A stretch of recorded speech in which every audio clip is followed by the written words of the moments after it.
성령이 없는 설교는, 성령의 역사가 없는 설교는 일시적으로 감동을 줄 수는 있지만 사랑은 사람을 변화시킬 수는 없습니다. 그러나 성령이 강하게 역사하는 예배와 말씀은 사람을 회개시키고 사람을 변화시키는 역사가 일어납니다. 저는 오늘 이 시간에 그런 은혜가 있으시기를 주의 이름으로 축원을 드립니다. 그래서 교회를 오실 때는 은혜 받을 마음으로 준비하고 오셔야 됩니다. 오늘은 무슨 말씀을 전할까 기대하는 마음으로 오늘 그 말씀을 따라서 힘을 얻고 변화되어야지, 새로워져야지, 다시 한번 주를 향한 결단이 있어야지, 이런 마음의 자세가 필요하다. 가장 억울한 사람은 하나님의 은혜와 사랑과 축복이 쏟아지는데 그걸 받지 못하는 사람입니다. 받고 사는 사람이 행복한 사람이고 복된 사람인 것입니다. 누구든지 그래서 주님의 교회에 오면 하나님의 은혜와 하나님의 축복과 하나님의 사랑을 받을 수 있는 것입니다. 그렇습니까, 여러분? 그 말씀을 믿고 그 은혜와 축복과 사랑을 받을 수 있다라는 사실을 믿으셔야 돼요. 예배를 통해서, 기도를 통해서, 그래서 우리가 모든 삶 가운데 신앙생활을 통해서 하나님의 은혜와 축복과 사랑을 꼭 받으셔야 됩니다. 그래서 성령이 임재하는 가운데 예배를 드리면 인간의 이기심이 사라지게 됩니다. 성령이 역사하는 예배에 탐욕과 욕심이 사라지게 됩니다. 그리고 악한 것들이 떠나가게 되어 있습니다. 그래서 사도행전 4장까지 보면 참으로 놀라운 부흥이 일어난 것을 볼 수 있습니다. 그와 동시에 이 엄청난 성령의 역사와 구원의 역사를 방해하는 사단의 시험이 오늘 본문 5장에 일어나는 것을 볼 수가 있습니다. 유명한 설교자 존 스토트 목사님은 5장의 아나니아 삽비라 사건을 일컬어서 사단의 반격이다 이렇게 얘기했습니다. 4장까지 성령의 역사가 일어나서 구원과 치유와 말도 없이 많은 일들이 일어났습니다. 이 꼴을 못 보는 것입니다, 마귀가. 그래서 사단의 반격이 일어났습니다. 그래서 이 존 스토트 목사님은 이 세 방향으로 사단이 교회를 공격했다고 말하는데, 첫 번째, 물리적인 폭력입니다. 핍박과 박해로 교회를 짓밟아 깨트리려고 했다라는 것입니다.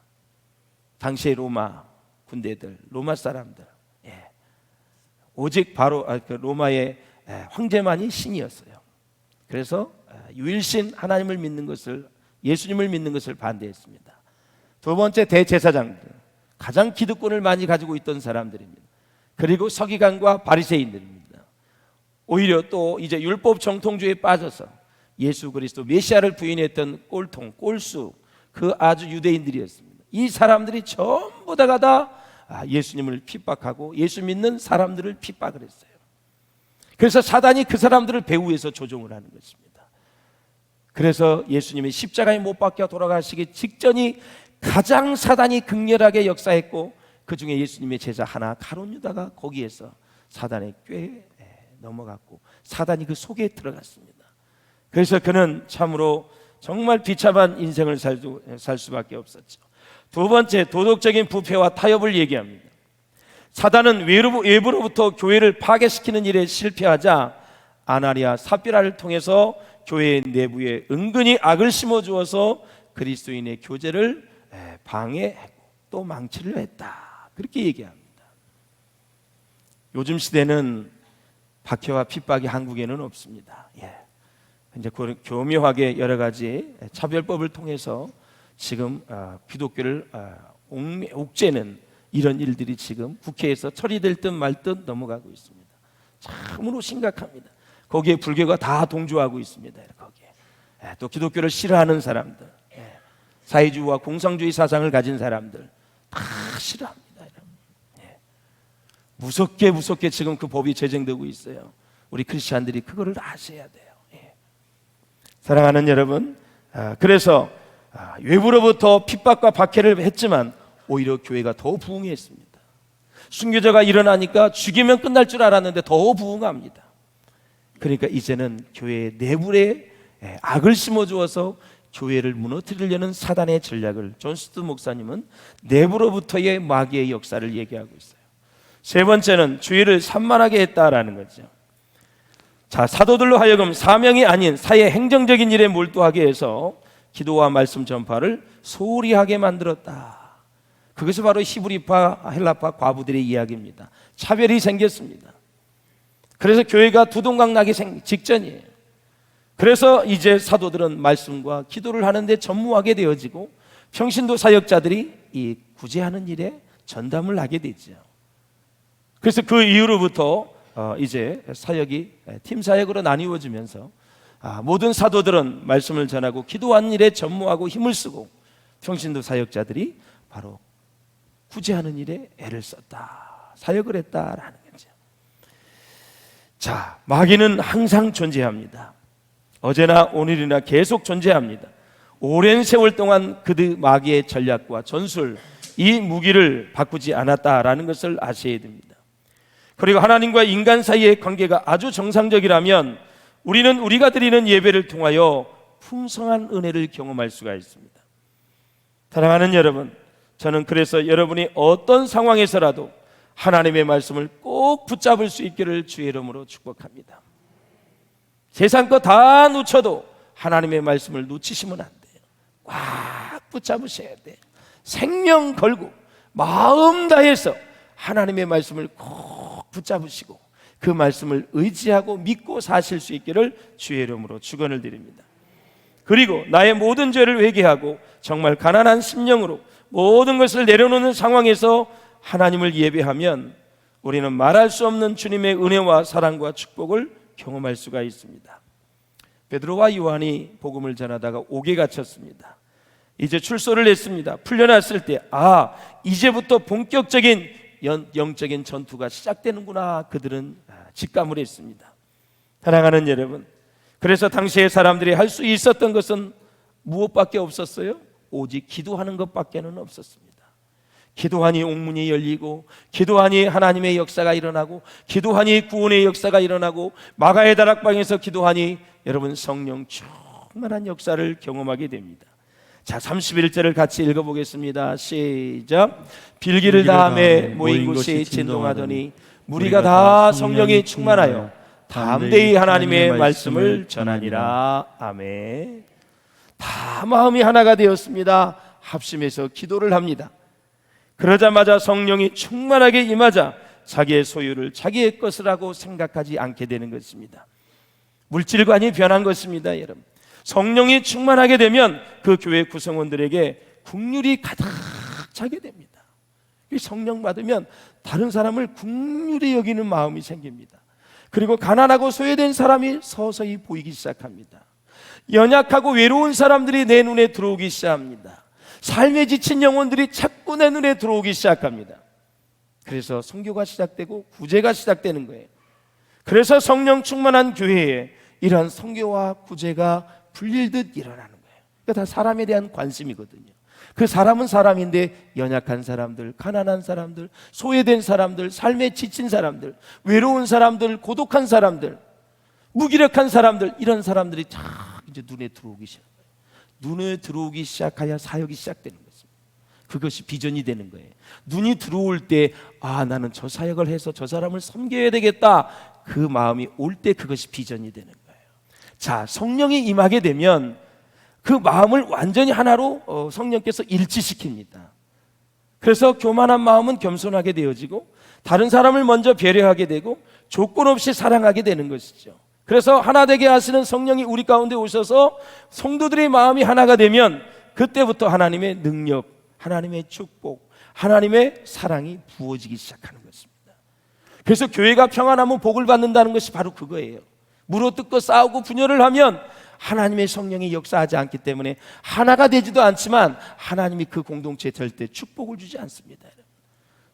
이 땅에 우리가 살아가면서 아들까지 주신 주님, 그 복음을 의지하여 사단의 지배에서 자유할 수 있기를 주의 이름으로 축원합니다. 자, 구약의 역사를 통해서 가장 이스라엘 백성들이 은혜가 되는 설교는 무엇일까요? 바로 그것은 430년 동안 노예가 되어 있었는데 그들이 하나님이 보내신 모세의 지도자를 통해서 그들이 구출받은 것, 구원받은 것이 가장 큰 은혜가 될 것입니다. 그러면 신약에 있어서 이 성령의 시대에 있어서 가장 은혜되는 말씀은 무엇일까요? 바로 예수 그리스도께서 내 죄를 위해 죽으시고 그분이 십자가에 못 박혀 돌아가셔서 물과 피를 다 쏟으시고 내 죄를 용서해 주신 그 은혜가 가장 가장 여러분 복된 설교인 줄로 믿습니다. 할렐루야. 그렇습니다. 그래서 생각만 해도 감사하고 또 감사하고 십자가의 사랑만 생각해도 너무 고맙고 눈물이 나는 거죠. 너무 눈물이 나는 거죠. 얼마나 감사해요. 예. 그래서 사랑하는 여러분, 우리가 사람을 생각할 때 하루에 제가 4가지를 생각하라고 우리 2부 예배 때 말씀을 드렸어요. 하나님 아버지의 마음을 생각하고 부모님의 마음을 생각하고 영적 지도자의 마음을 생각하고 그리고 또 지금 누구를 구원할까 그런 사람을 생각할 수 있는 마음, 그리고 이 주변에 누가 지금 연약하고 누가 지금 물질적으로 어렵고 누가 지금 낙심되어 있고 누가 지금 삶에 지쳐 있는가, 이런 사람들이 눈에 보여야 된다는 거죠. 이것들이 골고루 이루어질 때 우리는 균형 잡힌 신앙생활을 잘 할 수가 있는 거예요. 지금 전도할 사람이 누구지? 지금 주위에 지쳐 있는 사람이 누구지? 또 우리 영적 지도자, 또 우리 부모님, 그리고 나를 구원하신 하나님, 예수님, 이걸 생각하면서 하는 거예요. 매일 5가지를 여러분 생각을 하셔야 돼요. 믿습니까? 막 돈만 벌려고 하지 마세요. 나쁜 건 아닌데 아주 가치 있는 영적인 생각을 하셔야 돼요. 그래야 우리 영혼이 잘 순화가 되어지고 정결해지고, 그리고 우리의 가치관이 자꾸 세속화되지 않는 거예요. 그래서 세속화되지 않으려면 자꾸 사람을 생각해야 돼요. 물질을 생각하지 말고 사람. 사람. 그 사람을 만드신 분이 누구냐? 하나님이 아닙니까? 지옥에 갈 영혼을 구원해 주신 분이 예수님이 아니십니까? 그분이 십자가에 죽으셨잖아요. 그래서 사람을 계속 생각해야 돼요. 그래야 우리 영혼이 새로워질 수가 있고 우리 이웃을 위한 삶을 살아갈 수 있다라는 거죠. 로마 사회의 노예가 몇 프로인 줄 아세요? 30% 이상이 다 노예였었습니다. 그러나 성도 중에 노예는 몇 프로 있을까요? 교회에 와서 하는 노예가 50%였습니다. 여러분, 세상에서는 인간들에게 대접을 못 받으니까 다 교회로 몰려오는 것입니다. 노예들이 노예를 인격적으로 대우해 주었기 때문에 당시에 정말 놀라운 역사가 일어난 거예요. 그래서 크리스찬 주인이 노예가 있단 말이죠. 사랑으로 잘 보듬고 인격적인 대우를 해주었어요. 여러분, 빌레몬서를 아시죠? 바울이 감옥에 있을 때 오네시모 이 노예를 전도를 했어요. 네 주인이 누구냐? 빌레몬입니다. 편지를 쓰지요. 그게 빌레몬서입니다. 빌레몬, 내가 감옥에 있으면서 오네시모에게 복음을 전하 예수 믿고 구원받았어. 얘기를 들어보니 네 것을 착취하고 도둑질을 했다면서? 만약에 그 도둑질한 돈을 갚지 못해 내가 갚아줄 테니까 이 노예를 용서하고 받아줘라. 그게 빌레몬서 아닙니까? 용서하고 받아들이죠. 이 오네시모가 나중에는 이 노예가 훗날 예배소의 감독이 됩니다. 이 노예가 지금 그러면 총회장이 된 거예요. 노예가 이렇게 바울이 복음을 전해서 열매를 맺는 그 모습을 보면서 이 세상에 모든 사람들이 사랑받을 만한 자격이 있고 축복을 받을 만한 자격이 있고 인간적인 대우를 받을 만한 자격이 다 있다라는 사실이에요. 그것을 위해서 우리가 쓰임받을 수 있기를 주님의 이름으로 축원을 드립니다. 그래서 교회는 차별 없는 사랑을 베풀어야 됩니다. 그래서 초대교인들은 예수님의 가르침대로 살려고 아주 몸부림을 쳤어요. 사랑하는 여러분, 그렇습니다.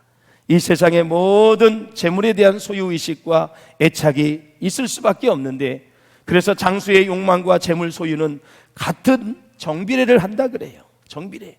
오래 살고 싶다. 그리고 재물을 소유하고 싶다. 이거는 정비례한다 그래요. 정비례한다. 그래서 사람이 돈이 많으면 죽는 걸 너무너무 아쉬워한다는 거예요. 그래서 예수 없이 살면, 재물이 많으면 그렇게 고통스러운 거예요. 여러분. 사랑하는 여러분, 재물을 정말 하나님이 주신 것을 믿고 정말 모든 것을 내려놓고 천국의 소망을 가지고 하루하루 믿음의 여정을 잘 걸어갈 수 있기를 주의 이름으로 축원합니다. 더 소중한 가치가 내게 들어오게 되면 덜 소중한 가치가 서서히 밀려나게 되는 거예요. 여러분에게 가장 가치 있는 것이 내게 들어오면 덜 가치로스러운 것이 서서히 밀려가게 되는 거예요. 그것이 성화의 과정이고 내가 하나님의 자녀답게 살아가는 모습입니다. 그래서 말씀해 보니까 각 사람의 필요를 따라 그랬어요. 필요가 보이는 거예요. 이기주의적인 사람은 다른 사람의 필요가 안 보여. 자기 걸 더 채워야 돼. 그리고 그들 가운데 가난한 사람이 하나도 없었다. 여러분, 우리 주위에 가난한 사람이 있어서 죽었다 그러면 다 책임은 교회의 책임입니다. 아셔야 돼요. 굶어서 죽었다 그러면 교회가 책임을 져야 돼요. 나누라 그랬고 그들을 도우라 그랬고 그들을 먹이라 그랬는데 교회가 그걸 못 본 거예요. 여러분 주위에 진짜 먹을 것이 없어서 힘들고 힘겨운 사람들이 있으면 다 공동체에 보고를 해주세요. 어떻게 어려워도 다 도울 수 있도록 한번 해보겠습니다. 여러분들이 그래서 이장 반장 통장이 되어져서 그 주변에 사는 사람들 중에 못 먹어서 어렵고 정말 고통스러운 사람이 있으면, 겨울에는 히터가 없어서 춥게 사는 사람들, 여름에는 에어컨이 없어서 선풍기만 돌리는 사람들, 그런 사람들이 있으면 보고를 하셔야 돼요. 목사님 이런 분들이 있습니다. 그러면 우리가 당회를 열어 그들을 도울 수 있도록 길을 여셔야 돼요. 교회는 그 주변에 가난한 사람이 있으면 안 돼요. 그거는 하나님의 말씀에 불순종하는 거예요. 그래서 이 말씀을 갈비는 이렇게 주석을 했어요. 한번 같이 읽어보겠습니다. 시작. 우리가 이 기사를 읽고서 감동을 받지 않는다면 우리는 강철보다 더 단단한 마음을 갖고 있음이 분명하다. 그들은 당시 자신의 소유를 팔았다. 오늘날 많은 사람들은 무인정한 나머지 가난한 사람들과 이 땅에서 같이 사는 것, 물, 공기, 하늘을 공통으로 사용하는 것조차 아까워하며 꺼린다 그랬어요. 얼마나 이기적이 됐냐면 물, 공기, 하늘을 그 가난한 사람이, 소외된 사람이 사용하는 것조차도 아까워한다는 거죠. 극이기주의를 얘기하는 거죠. 이런 사람은 살아서 뭐예요? 사나마나한 사람이죠. 사랑하는 여러분, 이웃이 여러분에게 눈에 들어올 수 있기를 주님의 이름으로 축원을 드립니다. 36절에 보면 영적인 문제가 해결되면 재정과 육적인 문제, 인생의 문제는 다 해결된다는 것을 알 수 있는데 36절 한번 보세요 여러분. 시작. 구브로에서 난 레이족 사람이 있으니 이 이름 요셉이라. 사도들의 일컬어 바나바라, 번역하면 보니자라 하니 그랬습니다. 구브로 땅에 이 바나바는 성령 충만한 사람으로 땅을 팔았어요. 가난한 자에게 나눠주기 위해서 사도들을 앞에 갖다 놨어요. 자기가 하지 않고 교회로 가져왔어요. 그렇다면 이 사람은 아나니아 삽비라를 거론하기 전에 왜 땅을 팔았을까요? 이게 중요한 거예요. 오늘 본문의 말씀 보면 구브로에서 난 레이족이라 그랬어요. 레이족. 레이족은 성경에 보면 재산을 소유하면 안 돼요.